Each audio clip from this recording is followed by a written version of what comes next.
One of the biggest storylines this season is the comeback of USC star Juju Watkins. She was injured during last season's NCAA tournament and is determined to return better than ever. We look at her journey in our Trailblazers segment. One of the biggest sports stories of this season will take place in Los Angeles, where Juju Watkins is hoping for a Hollywood finish. Watkins is one of the most talented and popular players in college basketball. But after tearing her ACL in the 2025 NCAA tournament, Watkins will spend most, if not all, of this season on the bench. While we look forward to Watkins' return, we now take a look back to when she starred at Sierra Canyon High School.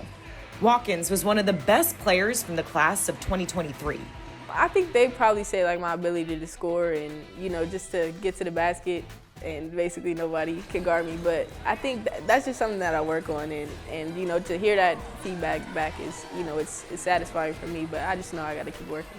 She's obviously highly ranked for a reason and has a motor and, knows how to perform in big games. Even when she was in high school, Watkins already had lofty goals.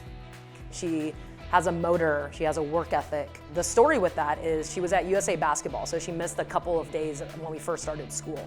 And the first practice that she could make when she came back from Mexico was a 6 a.m. practice. It was, hey, she could have said, hey coach, can I get the day off? I just flew back in, and she showed up.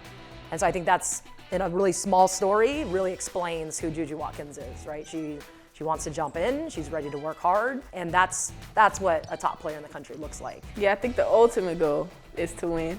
And whatever I got to do to make that happen. And of course, I try to go in into any game with personal goals.